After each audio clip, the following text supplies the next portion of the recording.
Hello, everyone. I'm excited to see you at the Power Platform Community Conference. My name is James Olenek, and I'm the Director of Product Management for Microsoft Dataverse. I'll be hosting a session around the next wave of capabilities for Microsoft Dataverse and Copilot connectors. And my team will be hosting several workshops where you can get your hands dirty with using Microsoft Dataverse and our connector platform to build the enterprise-grade knowledge and business logic layer to span your low-code, Power Platform, and Copilot solutions.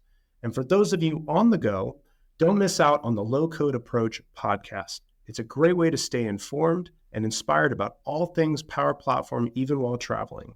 So tune in and join the conversation as we unlock the full potential of low-code development everywhere.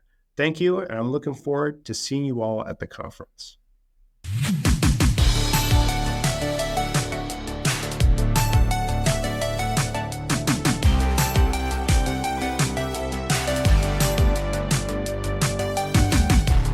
Hey everybody, welcome to a new episode of the Low Code Approach. I'm Sean Feeney, a Senior Product Marketing Manager on the Power Platform team, and I'm joined by... I'm Wendy Haddad. I'm a Senior Cloud Solution Architect, Delivery Lead, and a former Microsoft customer, and I am the sanity in this podcast. And I am joined by... Ken Aguilard, who does not have a bacon emergency, but I am going to fake an extension that Sean gave me to introduce our next guest. Jeremy, how are you today, sir? I'm good, thank you. It's good to be on the show. So who are you and what do you do, Jeremy? I work for Microsoft. I'm in the engineering group. I was part of the Microsoft Graph group, which is really focused on a REST API that developers and makers can connect to get at Microsoft 365 data. And with the evolution of AI that's been going on in Microsoft 365 world, I'm now kind of laser focused on Copilot and how we extend Copilot both from a pro-code perspective and from a maker perspective. So Jeremy, we've been doing a series of questions and podcast episodes around extending Copilot, and we can definitely link to some of those in the show notes. But I think a question, especially I'm getting on the fields as I work with customers day in, day out, we've got graph connectors. You mentioned you were formerly on that team. We've got plugins. We've got different, build your own Copilots with Copilot Studio. Can you help us understand just the macro level of which tool, when, what are these different offerings, and how do they all work to extend Copilot? Yes, good question. And a build this year, we did a really good session. If you haven't seen on YouTube, code was BRK 150. Barnum Bora and I did it. And there's a great slide in there that kind of gives that overview to illustrate it. But in principle, I see it as two different approaches. You can either build a custom engine Copilot, either through pro-code tooling or low-code tooling, Teams AI Library or Copilot Studio. And in that sense, you're kind of bringing your own AI stack. You're choosing your model, you're choosing your orchestrator, and then you're hooking into the user interface of what we call business chat in Microsoft 365 Copilot. But then there's a lot of people that don't want to go to that level of having that amount of control, and they're a little higher up in the stack. And for those people, you can build declarative Copilots, plugins and graph connectors where we own the model, we own the orchestrator. You're really just adding the instructions and the logic and bringing the data in on top. And it's definitely a faster approach in the sense that either you're using Teams Toolkit as a pro code developer in Visual Studio Code, or you're using Copilot Studio to build those things. And those two paths have been around for a while. If I was a pro code developer, I've been building SharePoint SPFX packages for the longest time, or I've been building Teams packages that go into the private store or the public store in Teams Toolkit. And then if I've come from the Power Platform world, as you guys are all very familiar, I've been building conversational bots and I've been building Power Automate flows and Power Apps, and those things now have got their own, how I call it, was like a flavor of how they can be leveraged in Copilot Studio when you're building things like declarative Copilot. So the one exciting thing that I've seen personally is because if you're already on one of those paths, you're pretty quick to get going with building a declarative Copilot or a custom engine Copilot because you're familiar with all the building blocks. We've just allowed you to start using these building blocks towards a different purpose, which is mapping it to AI and specifically mapping it to kind of running in Microsoft 365 Copilot. Hey, Jeremy, and I'm in marketing, so I'm guilty of this, but we like to use new words all the time to describe. You guys like to rename products every 6 months. Well, yeah, it keeps us employed. So Can you please define declarative copilots for us? What does it actually mean? Really good one. So I actually think that was an engineering decision on why we called it declarative copilots and not marketing. So we can take the blame here. It was, but marketing actually had, voted on it. So that's how we got For sure. There we go. Yeah. So they've got partial responsibility. The thinking behind it is if you're building your own custom copilot, you're effectively owning the whole stack and you're having to define everything, the model, the orchestrator, and all of your instructions and your actions that make up what is known as a copilot. Then the copilot term is not necessarily just a Microsoft specific thing. We tried to be industry wide so that if you're working in other spaces, this would be familiar. With declarative copilots, the notion of it being declarative is that effectively under the covers in the platform, there are only certain things that you can control. In a declarative copilot, the main thing that you control is the instructions. And the instructions essentially allow you to change the behavior of the orchestrator in the model. And so an example would be if I was building a sales declarative copilot designated for my sales field, I would have the ability to state in the instructions, your audience is salespeople. So act with an upbeat manner and use words from the sales industry and try and relate to the conversation with them and pull information from sales information within certain sites or from certain systems. So the instructions are really important in allowing you to tweak the black box, which is our model and our orchestrator. And then in addition to the instructions, the two other key parts are the knowledge and the actions. And what we mean by knowledge is what is the information that grounds that declarative copilot that you can scope it to. Our big C copilot, the Microsoft 365 copilot, as we like to call it internally, the big C, that has access when I use it to all of my mail, calendar, contacts, files, my Teams chats, my OneNotes, and lots of other information that is sitting within M365 that I can access in my browser and my Office clients. But with a declarative copilot, I can scope down that knowledge to specific parts of that data set, and that will grow over time as you see it come through in Copilot Studio and in Teams Toolkit. But you can also connect other pieces of knowledge to it too. And one of the examples of that is graph connectors and Power Platform connectors.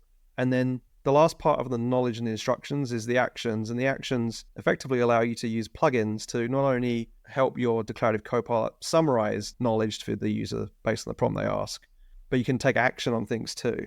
So in the sales declarative copilot scenario, I could want to update an opportunity and reassign it to Sean because I'm done with that customer and now it's Sean's problem. And in the prompt, I can do that. And the declarative copilot understands, there's this action here that's mapped to a plugin that's connected to Salesforce, and it will go and update that particular opportunity from Jeremy to Sean. The nice thing about declarative copilot is when you launch it in its immersive experience in Microsoft 365 Copilot or in Teams, when you launch it, it obviously shows the name and the icon, but you have this notion of starter prompts as well. And you get 6, and right now you have to fill in all 6, which demo lands can make that a little bit painful. So bear with us and we'd love your feedback. But the idea is that you get the 6 boxes. And so my sales declarative copilot could have a box that says, as a sample, get me my opportunities, or get me my product stock inventory, or how many invoices do I still have open, or again, I've run out, 3 was enough. But you get the idea that as a user the starter prompts help people understand how that declarative copilot would be useful to them rather than it being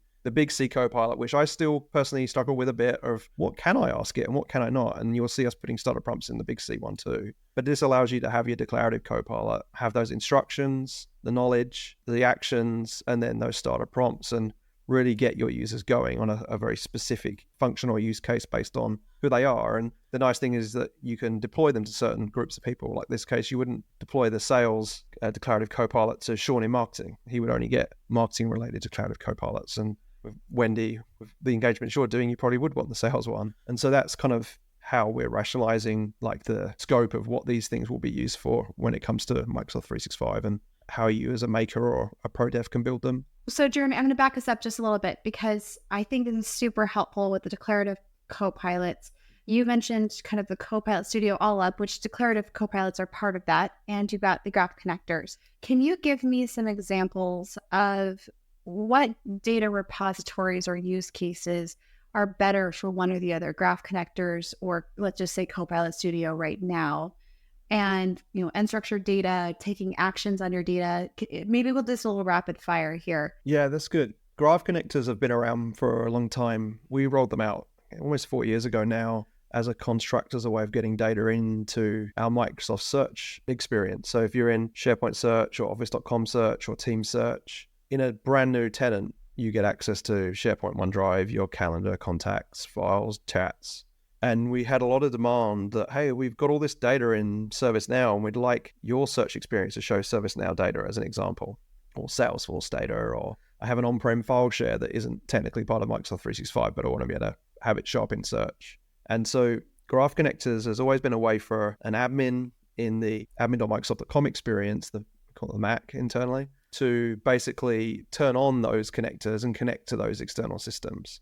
And so that would light those things up in search. And out of the box, if you go into the admin center and look in the search and intelligence section, there is a connections pane that allows me to add new connectors. And there are 17 out of the box. And the most popular ones right now, which is not really a surprise, is the on-prem file shares, the SQL databases, the ServiceNow knowledge base. Those are the most common scenarios we see being used by customers out there at the moment. We're actively working on adding more of those directly into that admin center.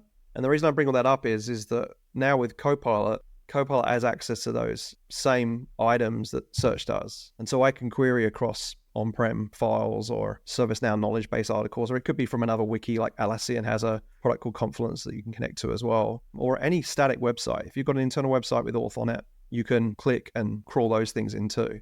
And the reason I bring all these up is Copilot has access to that. But then if you're building a declarative Copilot in Copilot Studio, you can actually pick those graph connectors that have been configured in your tenant and have those as part of your knowledge. Oh, wait. So I want to double check. So you're saying they can work together. That it's not correct one or the other, Copilot Studio versus graph connectors. Yeah. But they can be integrated together in the context of a declarative Copilot only, or also an extending M365 Copilot? And extending M365 Copilot as well. So by definition, if you've got a graph connector configured, and say we've got a good one is an intranet, I might be using a content management system for my intranet internally. It might not be SharePoint. It could be something completely different, Sitecore or something like that. Yeah, Atlassian, whatever, something like that. Yeah. And effectively, the graph connector is indexing that content. Copilot has access to it, which means that if I asked a question about something that was on the intranet, Copilot would respond. But if I'm creating a declarative Copilot and I'm trying to scope down what knowledge that declarative Copilot has access to, I can include that graph connector in that scope too. So maybe I'm building like an intranet declarative Copilot helper or something. You can use that declarative Copilot to query things that are being indexed from that intranet website. So what I'm hearing you say, Jeremy, is like, I'm thinking back to my knowledge management days way back when I wish I had something like this. Right. So it sounds like, oh, hey, I'm a customer. Now I can build this really intelligent knowledge management system that I can build into my organization and essentially ask it almost anything, provided that I have the data sources and whatnot within my organization. So question there, how do you know what data to pull in? Yeah, and actually from your background, you've probably got a better answer than me. I used to do that too as a consultant, and people listening, if you've worked on search projects in the past, one of the biggest fears was, well, whatever you crawl in, you've got to be careful about security. Yeah. You got to be careful of the taxonomy and the hierarchy of the content you're pulling in, because I've been in situations where people have indexed their entire file system and realized that HR didn't even lock down the files, and obscurity was security, and now it's not obscure because the index knows it and you can ask it. And the scenario we had 15 years ago. Wait. Let me dig into that. Wait, you just said the trigger word. You just said security. Let me dig into Ken's twitching over here. It didn't take long. No, it doesn't. So let me ask this question, and I'll frame it with something that everybody's familiar with. How do customers avoid the delve problem again? And that's exactly the same concern with the delve problem. It's the same aspect. You've got to educate your users when they're creating sites, they're creating teams, they're working with their team on where they put their files. They have to be aware of the classifications they're putting on content. If they don't want it to be indexed for search or for Copilot, you have to mark those information policies in your clients, whether you're in Word, PowerPoint, Excel, or even in Outlook. And what we do internally, MS Digital runs and educates us as employees of how we should be working. And they do really good training that we have to watch every year. And as a people manager, we, get the emails to make sure our teams have watched them all. But it educates you on, if this is highly confidential, you need to do this in Word and PowerPoint or email. If it's confidential and explaining what that means based on that delineation. We do a lot on security. There's a lot of emails that I get as an owner of a SharePoint site that, do you want to keep renewing the ownership of the site, or are you sure you want these external guests in this site? Because Copilot respects all of those permissions. It respects the information rights management you've put on files, and that kind of really helps with that bounds. Now, to answer that from a graph connectors perspective, there are a few options with graph connectors. You can just say crawl it all in and everyone in the tenant can see everything that's been indexed. You can say crawl it all in, but only salespeople in this Entra group have access to that index. Or you can go to the third double click down, which is each of those things you're crawling in has a security model applied to it. And either we're lucky and it's Entra security groups or Azure AD security groups for those who've been long enough at Microsoft, or it might be their own custom security system. If it's a custom security system, you have to provide a mapping. You say like, if the custom security group is XYZ, that maps to this Entra group in your tenant. And then it will respect, even down to the item level security, what you've indexed in. And then therefore, when I ask for something on the intranet, if it's on a page that is specific to a different group of people, I wouldn't get that result back because that indexed item wouldn't be available to the Copilot because it's representing what I have access to. And so just to summarize, like you can do for all, you can do it for a group of people, or you can do it all the way down to the individual itemed index for graph connected content. So Jeremy, like Pilot is super powerful, right? But with great power comes great responsibility. You mentioned that, yeah, you can label documents, you can apply security to documents and content. And then you've also got your admins who are applying security to that data that they're extending to. Ultimately, in your eyes, whose responsibility is it to make sure that your organization is following the right governance strategy? It's a good question. I think in the bigger companies we're talking to, there are dedicated teams that own each service that have that responsibility of like governance of the data. And then as you get into smaller organizations, sometimes it's the responsibility of who is turning on search or turning on Copilot. And then there's a group in the middle. The Microsoft's approach is it's the end user's responsibility as the owner of the person creating the site, creating the team, creating the document and sharing it, or creating the record in whatever external system it is that then it gets indexed in. And so I think that story is a complex answer. And I will say there's a really good adoption site specifically for this kind of guidance that another team runs that does that level of guidance that would be needed for someone that's kind of in that information management space or owns a particular system that they want to connect into Microsoft 365 that can be used by Copilot and can be used by search and can be used by declarative copilots. So the adoption.microsoft.com site, when you go there, there's a big Copilot button. If you click on that, there's tons of starter kits and guides and lots of really good advice there that you can, take and apply to your business depending on, how big it is and what divisions and units you have within the organization. So I want to add on to Sean's question a little bit because historically, I feel that the Power Platform and the M365 admin, things, I don't want to say it's quite a silo because obviously there's still work that needs to be done, but there's an ability for a greater separation. It feels like, and correct me if I'm wrong, Copilot's muddying this water because, they're working together. So when we talk about graph connectors and then we're talking about Copilot Studio and declarative Copilot and then extending Copilot for M365, how does this actually work? Who are the kinds of roles that you see that need to be included in a project like this? To Sean's point, not just on the ownership of the cleanup of the data, but the ownership of the actual implementation and solutioning. I think we're still learning there.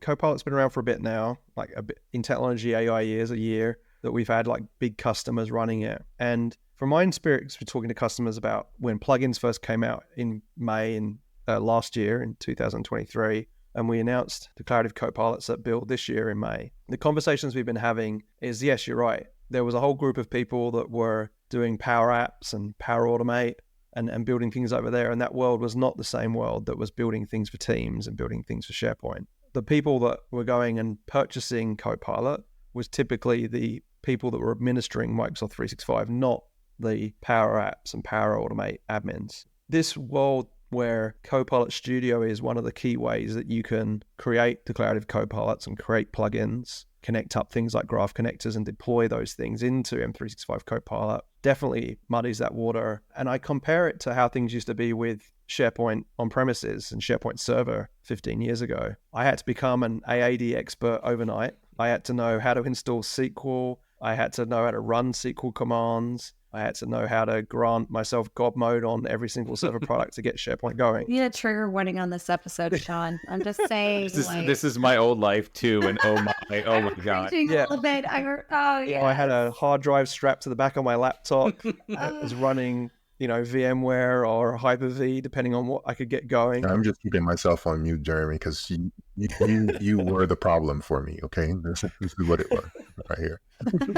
And so my experience is I've not had much experience with Power Apps and Power Automate, other than building a few things internally for my team that have been great. And the learning experience has been different for me, coming from the world of writing code for 20 years. And I think customers are going to feel that too. I don't think anyone can be an expert in this top to bottom. I think you're going to have to rely on partnerships in your company. Someone who's going to be differently owning Copilot within the organization when it comes to Microsoft 365 is going to be different again, likely to the person that runs graph connectors and has access to the search role in admin.microsoft.com. And Copilot Studio you'll have access to. But if you want to get access to those graph connectors, you're probably going to have to go to speak to the admins that manage them all. And so it is a collaborative world we're moving to. And I think every company is going to manage this in different ways. 10 years ago, there was a SharePoint team, and then Teams came along, and there was a Teams team, and they were different admin groups. And I think this is going to be a similar situation within most organizations. And I think over time, people will learn from the challenges of those years, and there will be a centralized group that admins the lot. But I suspect that in the immediate sense, what we're seeing is whichever business group sees Copilot to be something that can help their business group, they will own Copilot. And it might not be from a central IT team. It might be from a business unit that's paid for it. And so that it's going to be interesting to navigate those waters with customers, I think, and understanding who owns the button that I need to click to be able to see these things show up in Copilot Studio. For me to select a graph connector in Copilot Studio, for instance, is something that we're working on trying to streamline. And I think what you'll see in that journey is the notion that as a maker, I may be able to create some of these things for myself in the scope of just me to get going. And then you'll need to go talk to your administrator and go, hey, look, I've built this thing. Now I need you to approve it so that other people can take advantage of what I've built. In a similar way to how Power Apps works right now, but we're just crossing streams because now you need the admin of the Microsoft 365 tenant involved and the person who has the keys to the team's private catalog and the public catalog to be part of those journeys. It's effectively going to be a lot of beer and wine trading hands under tables and being left on desks as we need you to turn this on, I think, is the way that, my experience has been in my career externally of Microsoft doing these things. So I've got an interesting question. I keyed in on a number of different things, and I'm trying to just ask one thing and not several questions here, Jeremy. Sounds like businesses may need to invest in or upskill their data scientists if they have them, right? To help sort of formulate, what is the proper data to put in here? How do I secure it? And so on. So my question is, just from your perspective, who do you think the future leaders are? What roles inside of here are the future experts when it comes to building these copilots? Yeah, that's a good question. I mean, last year, when OpenAI came out with everything and they evolved their story a bit, everyone's going to be a prompt engineer. And I think we're moving away from that. I think people are realizing that not everyone needs to be a prompt engineer. And I think the clarity of copilots is a great example of you can hide away a fair amount of that knowledge to be a prompt engineer in the instructions that you write in declarative copilots.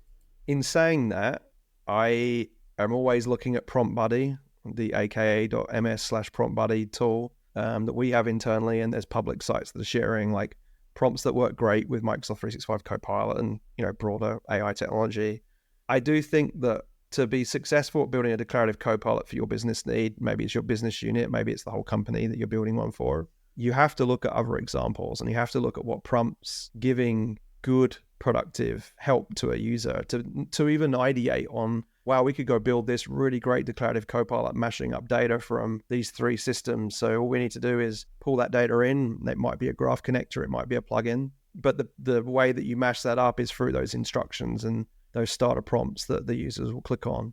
And so I do see that if you have a data science background, or you're fortunate enough that you're young enough that you've studied AI at college and you've just graduated, not something that I don't think any of us on this call did, then effectively that will give you a lot of ground in where this technology is going. I personally think that anyone who's been in the industry for a long time has a lot of baggage that they need to shake off in how they think about how this stuff all glues together. Very much agree with you on that. Yes. Yeah. Yeah, there is a fair amount of magic that happens that people don't know why the magic happens, but it does.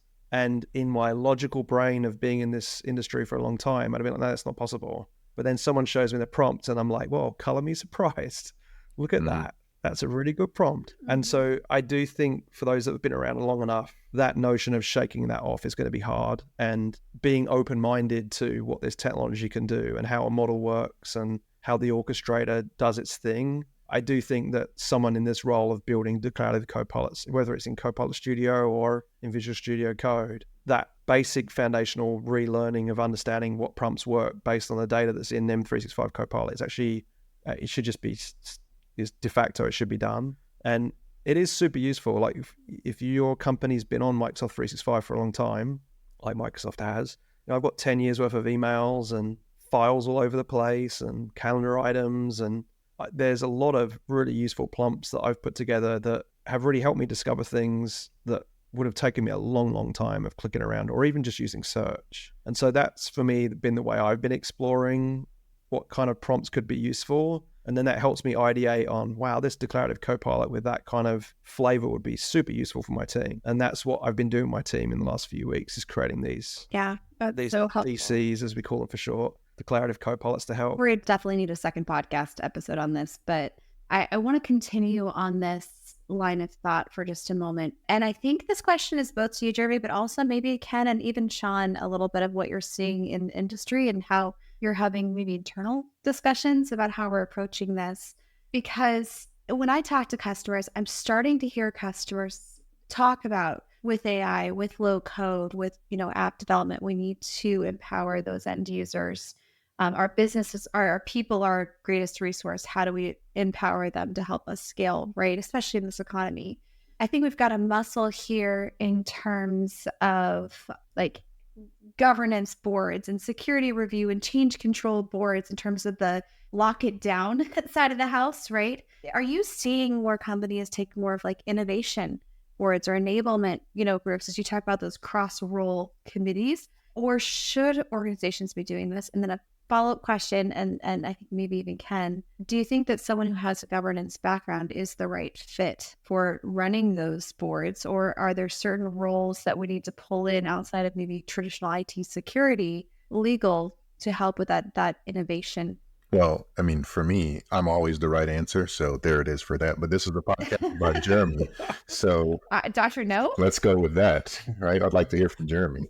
Our experience internally in enabling this technology and working with Microsoft Digital as our customer zero has been fascinating. Like, Microsoft is an enormous company, and I wouldn't say MS Digital is the department that says no, but they're pleasantly conscious of what they're doing and are giving access to their employees with. And for us, it's been great because we, as customer zero, we have to make them happy before we roll out to any other customers. It's been interesting to see how they shape and form in the way they engage with us in engineering. We're seeing new people join those conversations. And I think the biggest surprise to me has been legal is heavily involved in these conversations, mainly due to the concerns of IP being generated and information being used and represented by the model and the orchestrator and rendered into Microsoft 365 Copilot. The other team that is no surprise is security. I know it's a trigger word for Ken, so I figured I'd just get that in one more time. The security team have also raised concerns, and you're seeing it in the media around some very clever potential future phishing attacks of, if someone sends you an email from external and there's content in that email and Copilot uses that and matches that email up with documents internally, it can somewhat trick the model into making something seem like it's fact. And so we work very closely with MS Digital as Customer Zero to ensure that we're meeting their needs, because if we feel like if we've met their needs, then as a company of our size, it's going to be, we're covering a lot of those edges elsewhere. And so to answer your question, I don't think there is a single role that is doing this. I think it's going to be every department needs to jump in and be part of that committee, council, whatever people are going to call these things. And I don't think you can dismiss it. I think there needs to be thought in this. And the benefit of that adoption.microsoft.com website, in my opinion, is that I think we're really trying to help and coach customers through this so they don't feel so overwhelmed or turn around and just say no, that we're giving them some kind of guidance and steering of like, this is what we did at MS Digital, and this is what some of our other customers have done to enable this, and, you know, start small with particular groups and then grow into it being a company-wide thing eventually. But I don't think anyone's under any false illusion that this isn't just a magic on switch and everyone just starts using it and everyone's successful. I think there is a fair amount of work that needs to go on around it, which is a good thing for our ecosystem. Like software companies that are in our partner ecosystem that I work with closely, as well as service integrators, like there's a lot of benefit that people can stand up practices and help customers out here. So I think it's a good thing for our industry that this new technology wave is really helping to drive a lot of that. As we, as Wendy says, land the plane here, I would love to just say a few parting words to our audience. Normally Sean does that, but Jeremy triggered me by saying the word security. Or never ending. So I'm just going to say that, you know, this technology is new and ever changing, and it's moving very fast. And there are a lot of organizations, companies out there who may try, and individuals who definitely will sell you the fear of the technology and try to capitalize on that. And what I mean by that is, oh, hey, look at this. You know, this can be used to exploit your data. Oh, hey, look at this. It can be used to do X, Y, and Z, and so on. And I've noticed a very strong lean towards that direction from external folks and so on. What I can tell you from my perspective is that Copilot is by far, to me, the most secure, the most stable AI platform that we have out there today. And I think a lot of that is because we simply have invested in the ecosystem, which is Azure and Graph, and our technology is built on that. So with that said, tune into another episode of the Low Code Approach, where we dabble into whatever it is and what it may be. Smoothest ending ever. My God. What, you know what? This is why you never close. Yeah, fair enough. Hey, everybody. Thank you so much for joining us on this episode of the Low Code Approach. We really appreciate it. Jeremy, we're definitely going to have you back on again, because I think we touched on maybe a sixth of the questions that we actually wanted to ask you. So this was fantastic. Ken. I tried, Sean. That's fair. Yeah, no. Awesome. Thanks, everybody. Appreciate your time. Thanks, guys.